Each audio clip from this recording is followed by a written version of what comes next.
this morning, what we're going to do, we've got all our bag of nuts and bolts here from the PTO Haugen that we took off yesterday back at the farm. We're going to give them all a bath. The nuts and bolts are going to get a bath.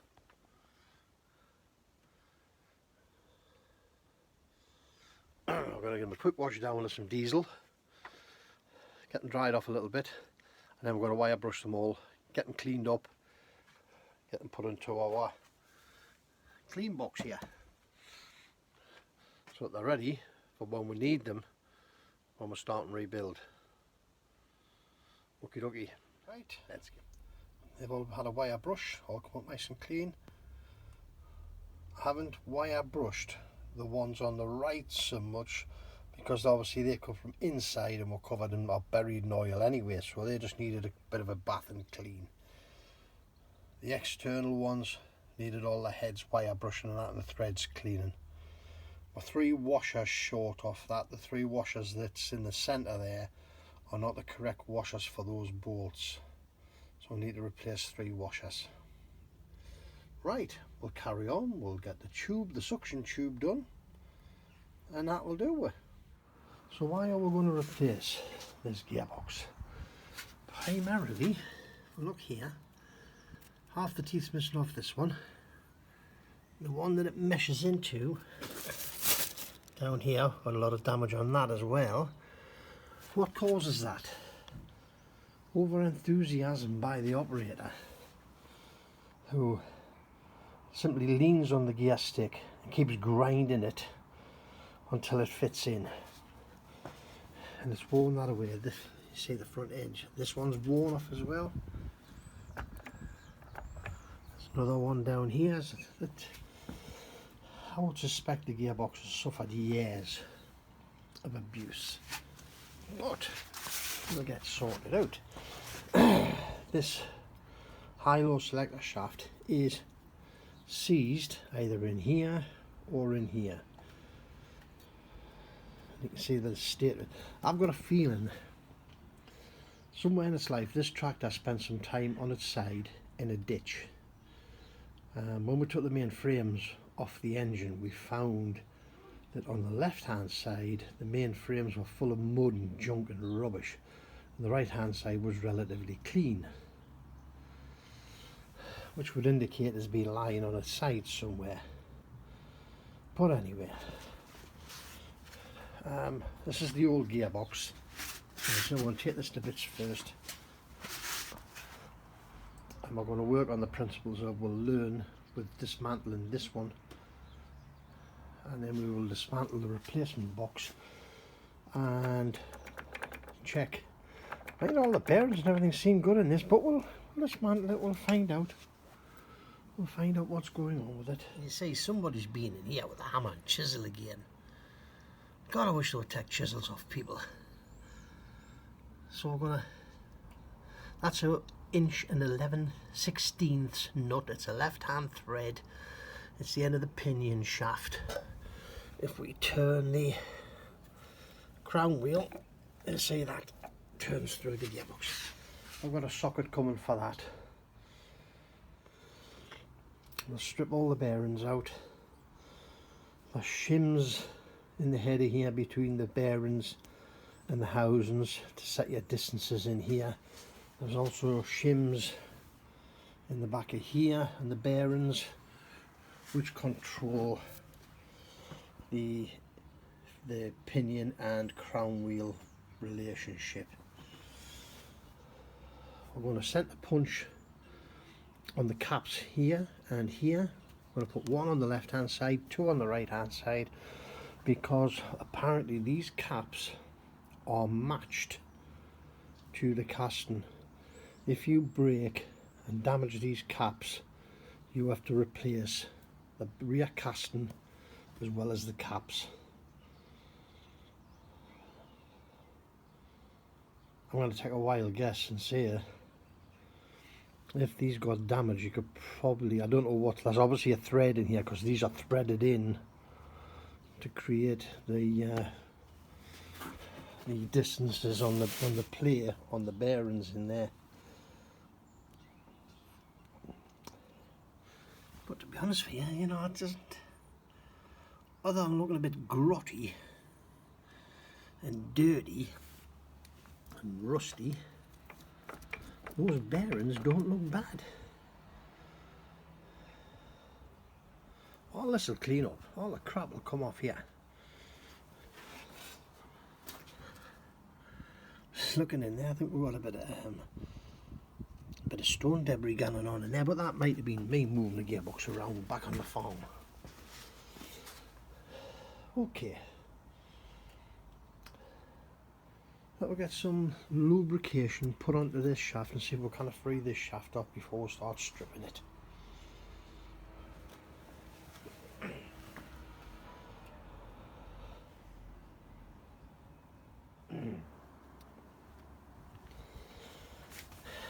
Anyway, how are we taking it to bits? You can see here, two of these bolts are backed out. Why have they backed out? There's no locking tabs on them. If we look at the front end, what we've got here, somebody's trying to loosen the nut and bolt, or the nut rather, in there with a chisel. Well, we'll just have to crack on. I'm getting this freed off. This is sliding back and forward. It feels as if the detent in here is still fairly well corroded and rusty, because you cannot slide it by hand at the minute. I can get it to move to there in between the detents, and I can get it over the detents using a bit of force. However, the fact that it moves means it'll come to bits now. Oh, we'll just crack on. What we'll do, we'll measure it right beside that clip, and my measurement is 0.97 in there. So I've witness marked this 1-1. I've witness marked the other side with a 2. Witness marked my casting, my cups. So all the ones go on the left hand side, and that gap there, that goes in until we get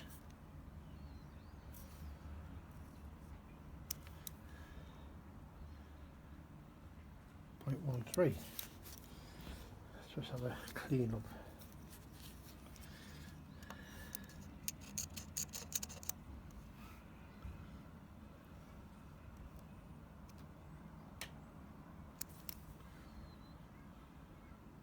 .95.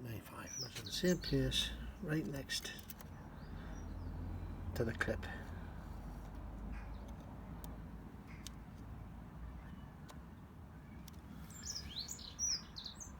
0.45. Morning, Tuesday morning, postage bin. These are the sockets that I ordered the other day, so let's get them out and we'll have a look at them, see what they like.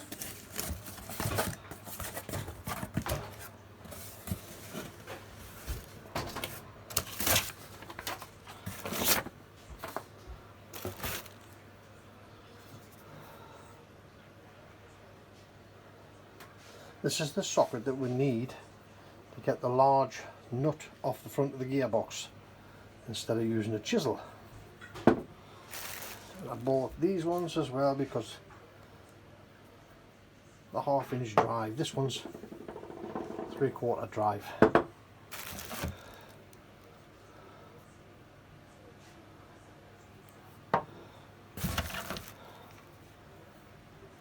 And a couple of little shorties. Right, so now we can get on, get the gearbox tucked to bits. Let's get at it. Right, this morning I'm going to crack one and get this pulled to bits. It's a bit windy today. I don't know what the sound's going to be like. It's probably going to get battered a bit with the wind. Apologise in advance, but there's not much we can do about it. Not unless I spend some of my hard-earned pennies and buy a different microphone system. So, let's get on. So the plan is, we'll go around, loosen 1, 2, 3, 4 retaining bolts. We loosen the big central nut, we loosen the 6 bolts in here. We come to the back, loosen the 4 cap retainers, take the diff out,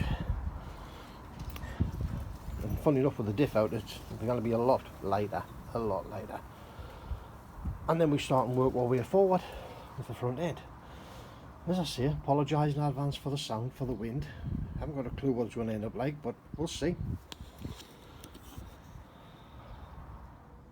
Right, I'm going to use the low reverse gear. I'm going to select it rearward to engage the gear. I'm going to put a little close peg or a piece of wood or anything you like into the mesh of the gears to block them. I'm going to loosen off 4 bolts, the big bolt, the 4 nuts, the big nut, take the bolts out of here. I'm going to keep 2 of these bolts to go into the tapped holes here to jack this bearing off. But before we do that, we're going to pull the diff off the back. Right, let's crack on.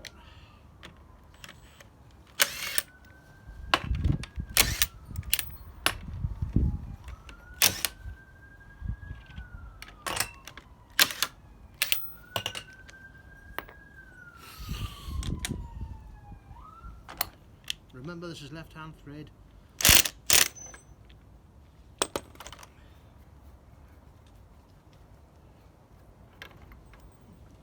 Put a big washer off with it. Keep them handy because they're going back on in order to protect the thread.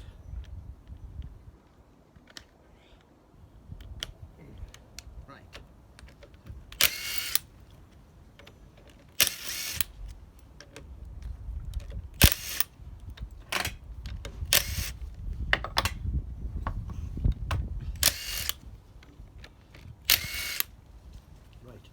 We'll whiz the washers off these 2. Put them back into the holes. Ready for jacking. Couple of little jobs we've got to do. Remove the oil spray bar and remove the keepers off the diff bearings, both sides. I'm going to slacken these 4, get the caps off, pull the diff out of the way.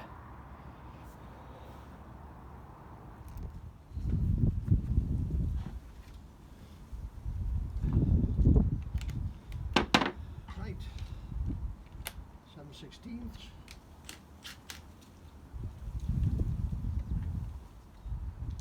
Take the spray bar off.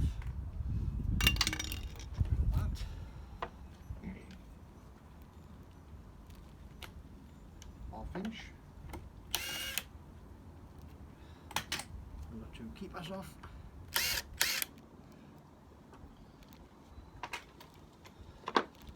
Fifteen 16ths. Whiz the nuts off.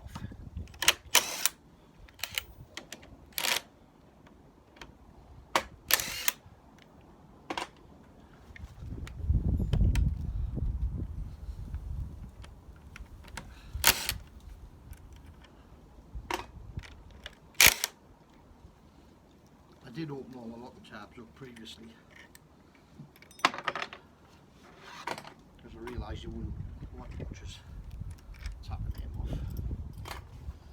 Okay, here we go. Oh. Soft faced hammer. Tap on both sides. Pull the caps off. I've previously marked them caps so we know which is left and which is right.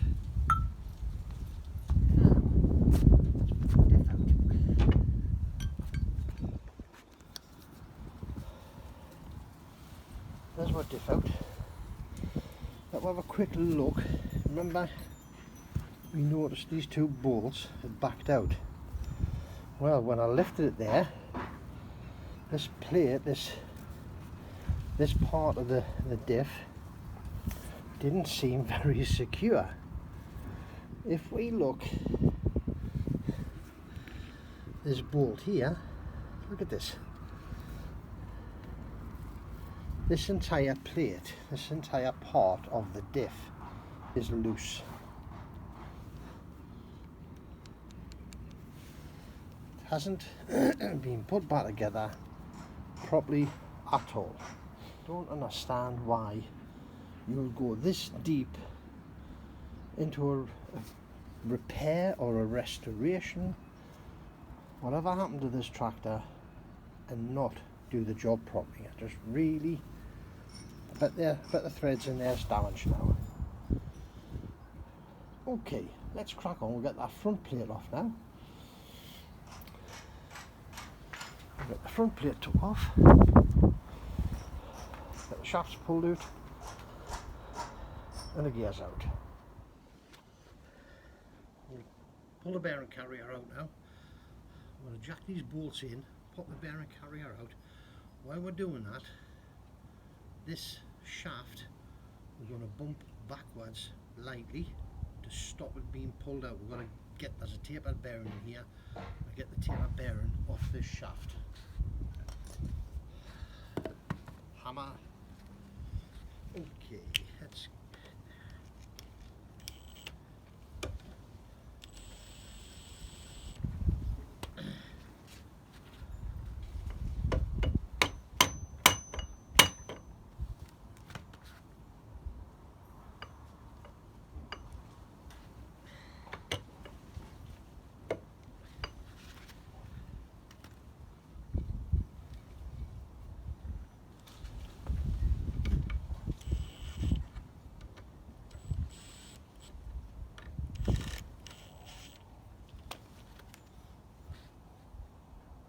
got to watch the bearings in the back of here on the bottom shaft.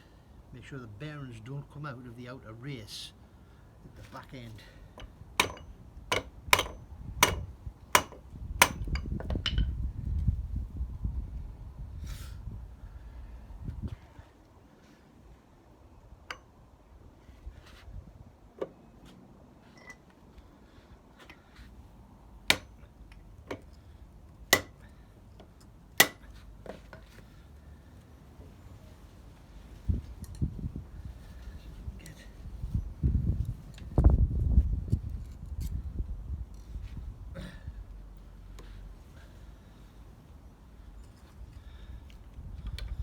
Going too far with this, we'll pull the bearing up the back.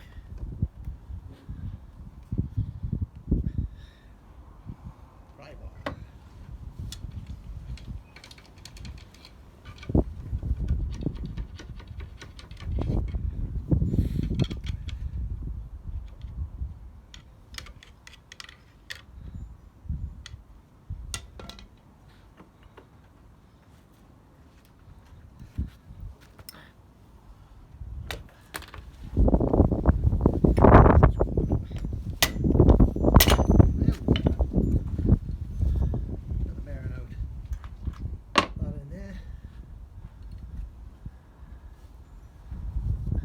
See, we've knocked that shaft backwards, it's come out of the back bearing. That doesn't matter, hopefully. Right, what I'm going to do now, I'm going to turn this upside down. I need to be able to, at the minute it's sitting on the front plate, it needs to come off the front plate so I can get the front plate off. I kind of support it under here because of the shaft. The shaft will come up and hit the front plate and stop it moving. So the only way to support this is to turn this upside down. Put these two bits of wood in here on the rails on the frame. Support that there. You don't get back in a minute. Okie doke. So gearbox upside down. Let's see what we can lever out. This planet, so what we do, back them off, watch for little block aluminium, we'll put in there,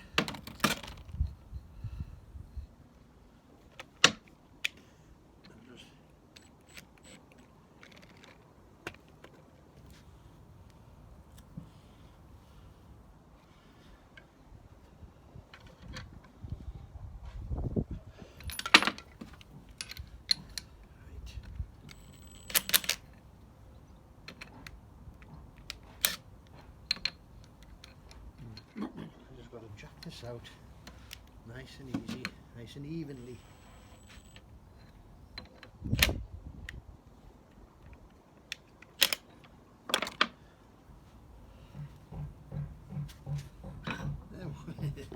There we go. In there is the cone, or the second bearing on that shaft, and in the front of it is the cone for the first bearing. So they oppose each other, and that's where you get your pressure from, in order to make sure that the shaft doesn't float back and forward. Okay, now we're ready to start bumping off the front. What you got to do now, remember your selector shafts, reverse one can be allowed to go backwards. So can we bump it? Here we go. Bump that gently and slowly backwards. Yeah, that'll do it. The other two start to come forward.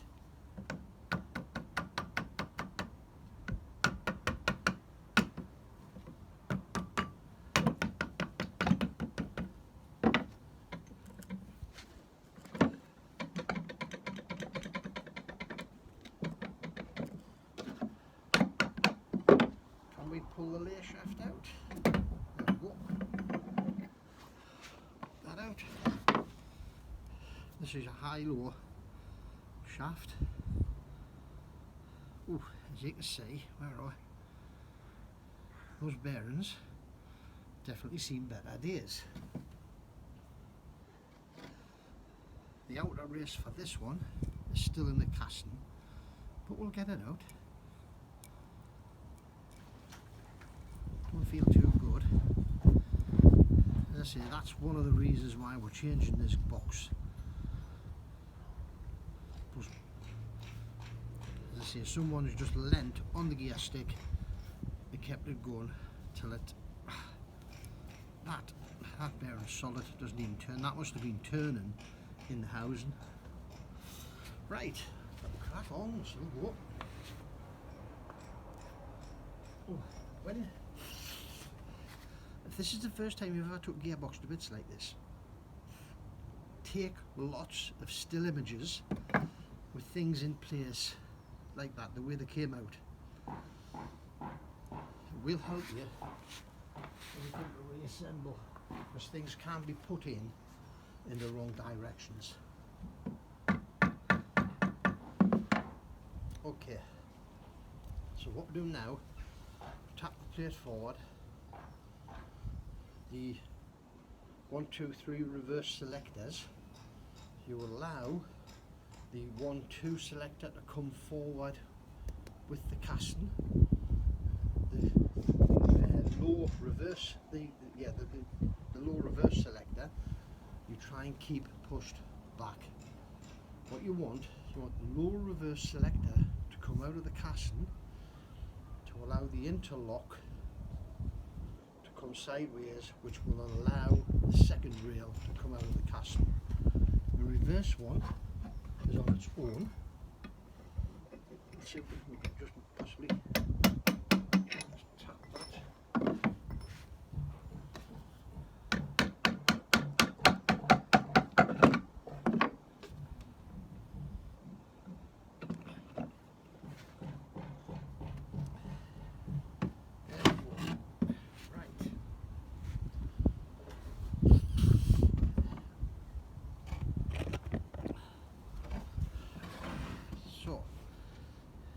Here we've got this is your input shaft bearing. This is where the Haugen goes for the output shaft, your pinion shaft, and that's your layer shaft bearing. That was an easy fix on it. Oh, I tell you something. That's blue. Look at it. That's had a bit of heat in it.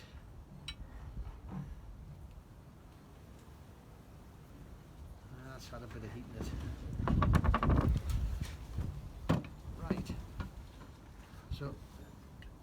These are your two holes where your selectors went. And if we look down here, 1, 2 holes here. This is where your springs and your bowls come out for your detents, and this is the one where your lockout comes out of. So we'll have a look.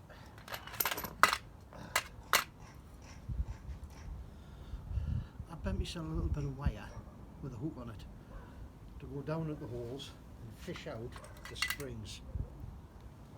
So let's get in there.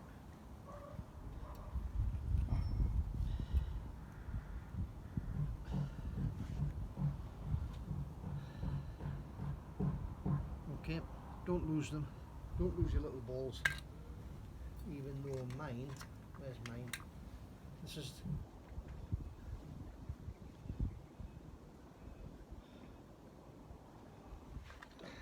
is your reverse detent,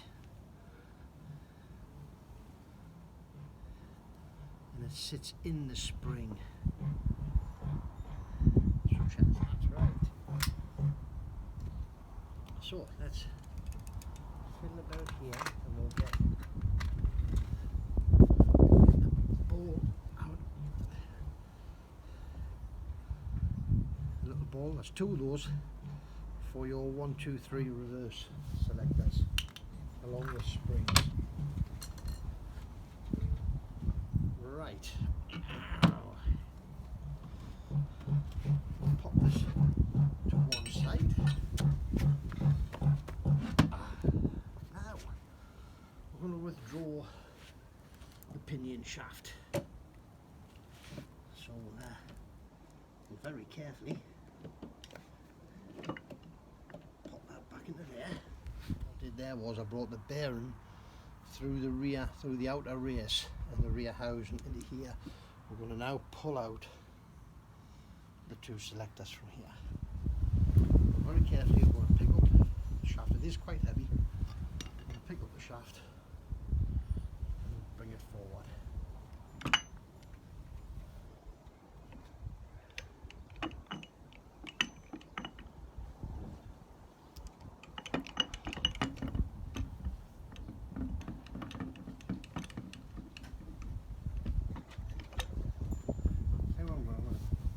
Side rail, because this shaft can come out there now, but it's got to go sideways. Take that out of there. That should lift out of there now.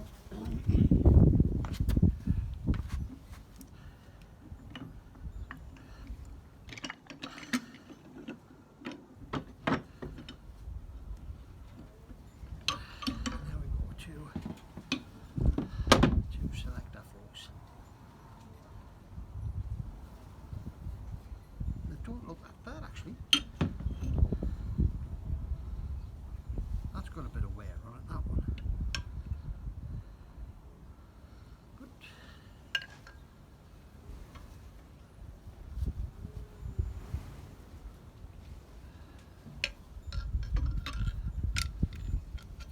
you can see there the grooves in each one where the detents go. There's your detents there and the grooves off of the lockout.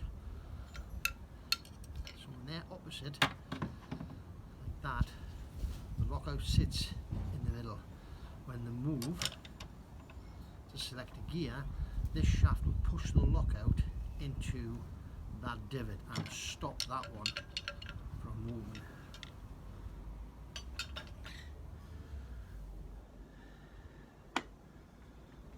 Okay, so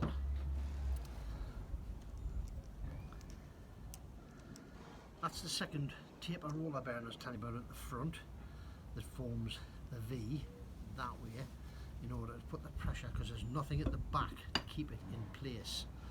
That's what keeps the whole shaft, stops the linear thrust in it.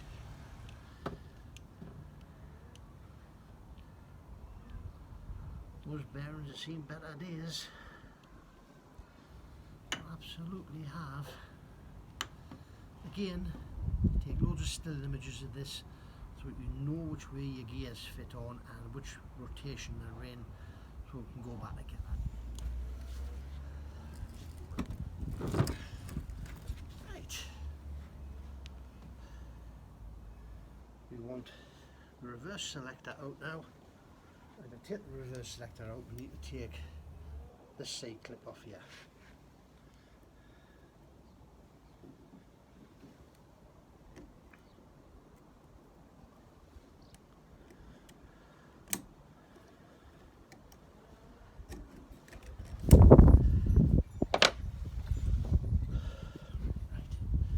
Taking your side clips off, always like beginners, keep a hold of them till you've got them off the shaft securely in your hand.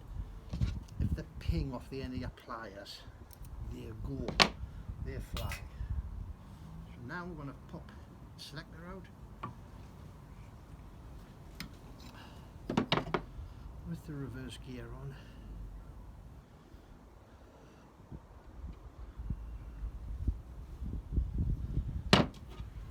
That's the selector that was rusted in. I just worked it back and forward with my soft faced hammer and my brass punch, and we got it moving. That's a good job we did. Right, so what's left to do now? We'll bump this shaft out of here.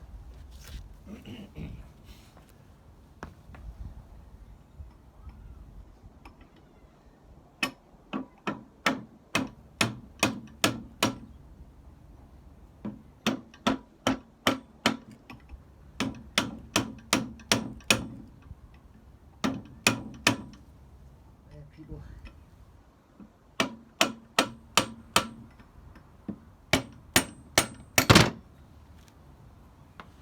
Told you it was coming.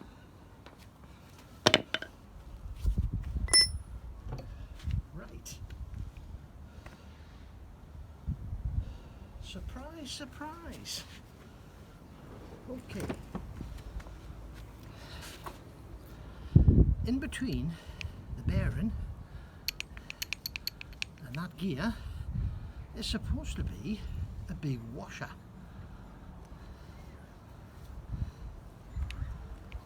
If you look in there, let's have a look, so you can see it. There it is.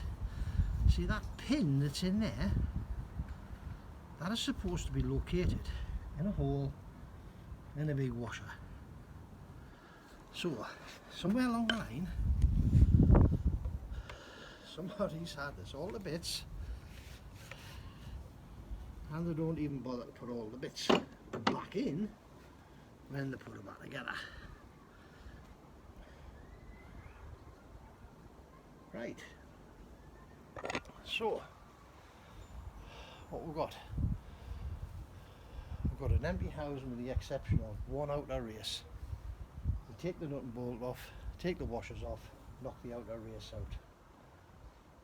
Fucking whiz the rails off, loosen the two bolts from the back of these rails, and we'll whiz them off. We'll do that now, eh?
So there we have it. Empty Haugen, with the exception of one outer race. All our gubbins there and there.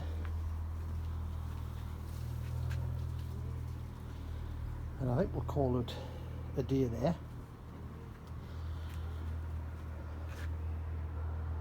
Because I'm going to take that to bits.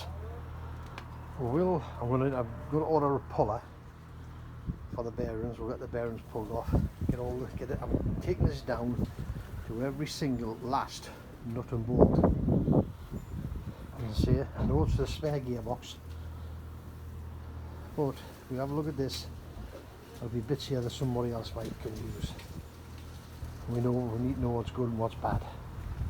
Okay, let's get tidied up, get sorted out.